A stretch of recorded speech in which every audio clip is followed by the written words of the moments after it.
안녕하십니까. 뉴스핌 한태봉 전문기자입니다. 오늘은 비트코인 5편 연봉 1억에 생활비 1억 2천 국가재정 암울 원화 대신 비트코인 이런 주제를 좀 진행을 해볼 건데요. 일단 간단하게 퀴즈를 좀 시작하면 연봉 1억 원을 받아서 1억 2천만 원을 생활비로 쓰면 망할까요? 당연히 망하진 않겠죠. 당장은 안 망하는데 그럼 부족한 2천만 원은 대출을 받아서 쓰면 되는 거죠. 전 세계 모든 국가가 다 이런 식으로 국가 재정을 운영하는 경우가 많아서 다 이제 대출, 더 정확히는 국가 부채가 이제 많은 거죠. 그래서 크던 작던 국가 부채를 받아서 연명을 하고 있고요. 균형 재정이란 단어는 사실 교과서에서만 나오는 거지 실질적으로는 균형 재정을 달성하는 나라가 거의 없다. 이렇게 생각을 하면 될 것 같습니다. 그래서 한국의 경상수지와 무역수지가 지금 빨간불인데 이거는 뭐 사실 큰 문제는 아닌데 일단 지금 현상에 대해서 좀 얘기를 해보면요. 달러 초강세 원인은 가장 큰 원인은 미국의 고금리고 2020년 말에 원달러 환율이 1085원이었는데 2023년 10월 기준으로는 1360원을 왔다 갔다 하니까 얼마 되지 않아서 무려 마이너스 25%의 평가 절하, 원화 약세를 기록하고 있는데요. 한국 원화 약세에 이제 또 다른 이유가 있죠. 미국 고금리 정책 외에도 경상수지와 무역수지의 악화, 이것도 원인 중 하나로 지적이 되고 있는데 한국 경상수지 및 무역수지 현황을 살펴보면은 2021년만 해도 경상수지가 무려 852억 달러 흑자였습니다. 그런데 2023년 상반기에 24억 달러로 쪼그라들죠.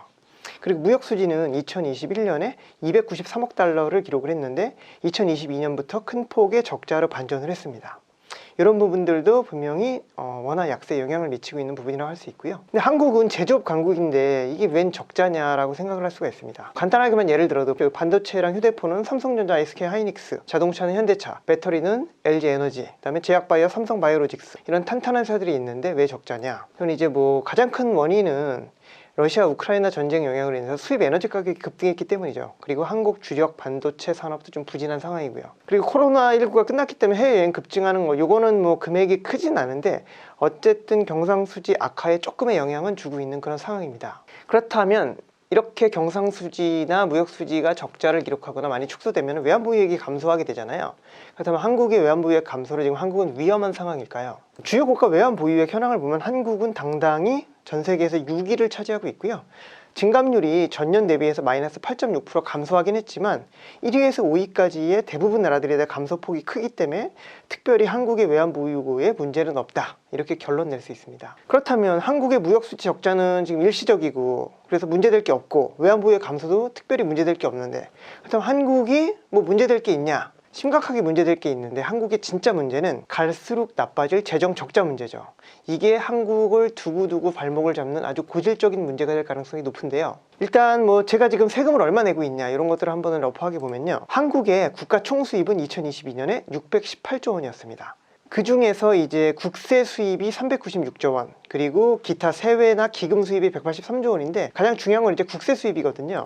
중요한 국세 수입이 396조 원인데요. 이 빅3가 소득세, 법인세, 부가가치세입니다. 소득세가 129조 원, 법인세가 104조 원, 부가가치세가 82조 원, 거의 100조씩 거쳤는데요. 나와 관련이 있는 건 소득세죠. 유리지갑 근로소득자나 유리지갑은 아니지만 자영업자 둘 다 관련이 있는 게 소득세입니다. 그래서 연봉 1억 원의 근로소득자 세금은 실수령액이 대략 8천만 원이니까 근로소득세가 대략 한 1,300만 원, 그리고 기타 국민연금, 건강보험료 등이 약 700만 원 이렇게 징수가 되거든요. 그래서 소득세 세율 구간 보면은 6.6%에서 49.9%인데 그래도 연봉 1억 원 급여 소득자까지는 세금을 낼 만한데 이게 이제 갈수록 세율이 엄청 급격히 올라가기 때문에 10억 원을 초과했을 때는 무려 절반 49.9%의 세금을 내게 됩니다. 그래서 소득이 많을수록 세금을 많이 납부해서 어떻게 보면 정부 기여도가 고소득자들이 높은 편인 거죠. 한국 국가 총수입 다시 한번 살펴보면요. 그래서 요 국가 총수입 618조 말고 국세 수입 396조 원, 여기서 소득세, 법인세, 부가가치세가 제일 중요하다. 근데 법인세를 살펴보면 무려 전년 대비해서 49%가 급증하게 됩니다. 그만큼 경기가 좋았다는 얘기인데요. 2022년에 법인세 세율 구간은 소득세보다 낮아서 11%에서 27.5% 구간인데요. 2022년에는 104조로 대박이 났습니다. 근데 문제는 2023년이죠. 예상보다 법인세가 엄청 적게 거쳐서 지금 그러니까 세금 징수가 좀 구멍이 났다. 지금 이런 분석들이 좀 나오고 있는 상황이고요. 부가가치세 세율은 단일세율 10%라서 가장 낮지만 이 부가가치세 세율의 특징은 물건 매매할 때마다 이제 걷는 거기 때문에 부자든 가난한 사람이든 똑같이 10%를 징수하기 때문에 어쨌든 좀 가난한 사람에게는 좀 불리한 세금이다, 이렇게 좀 분석이 되고 있고요. 2022년에 82조 원이 징수가 됐습니다. 그래서 부가가치세를 보고 분노할 때가 있죠. 고급 호텔이나 레스토랑에서 이제 별도로 부가가치세를 요구하는 경우가 간혹 있는데요. 이때는 뭐 상당히 이제 좀 화가 나는 경우가 있죠. 그래서 부가가치세를 만약에 인상을 한다면 저소득자가 부담을 더하기 때문에 크게 이제 타격을 받게 되는 그런 모순이 있습니다. 어쨌든 이렇게 세금을 왕창 걷기 때문에 정부 재정은 굉장히 이제 좀 풍요로울 것 같지만 지금 현재 정부 재정은 적자죠. 한국 재정 수지 현황을 살펴보면 국가 총수입이 618조 원, 2022년에 국가 총지출이 682조 원이니까 통합재정 수지로는 마이너스 65조 원 적자를 기록했는데요. 이 마이너스 65조 원 적자는 정확한 데이터가 아닌 거죠. 여기서 사회보장성 기금 수지인 53조 원을 빼서 실제 관리재정 수지 적자는 마이너스 117조 원이라는 어마어마한 숫자가 나옵니다. 근데 사회보장성 기금 수지는 왜 여기서 빼야 되는 걸까요? 사회보장성 기금 수지를 예를 들면요, 90년생인 34살 직장인이 납부한 국민연금은 30년 뒤인 65살 뒤에야 이 사람이 이제 수령을 시작을 하게 되는데, 현재 시점에서 이 수지를 계산하면 이 사람은 돈을 받지 않고 내기만 했기 때문에 당연히 흑자가 나는 것처럼 보이지만 사실 이건 부채잖아요. 그래서 지금 이걸 수지를 계산해서 플러스인 것처럼 계산하면 안 되기 때문에 아예 이 연금성, 사회보장성 기금 수지는 계산해서 빼버려야 된다, 이런 논리거든요. 어쨌든 그런 논리로 계산했을 때 저희의 관리 재정 수지는 무려 마이너스 117조 원, 상당히 큰 규모라고 볼 수 있습니다. 이거를 다시 연봉으로 좀 이렇게 대충 계산을 다시 해보면요, 그 세금 수입이 연봉 1억이라고 치면은 생활비를 1억 2천만 원 쓰는 거죠. 그래서 가계부상 연간 1,900만 원의 적자가 나고 있는 상황이다. 근데 그렇다면 한국은 세금을 지금 막 쓰는 걸까요? 한국은 재정을 방만하게 운영하는 걸까요? 그렇진 않은 거죠.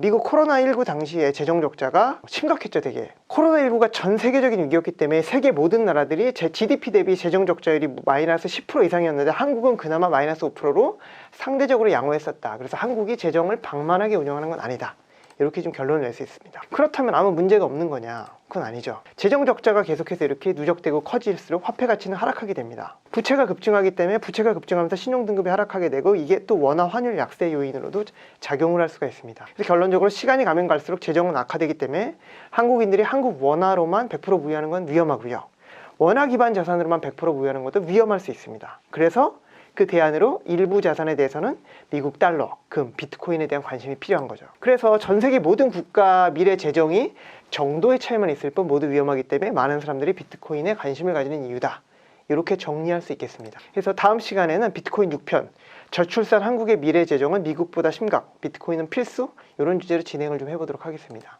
투자에 대한 최종 판단과 그 결과에 대한 책임은 투자자 본인에게 있습니다. 감사합니다.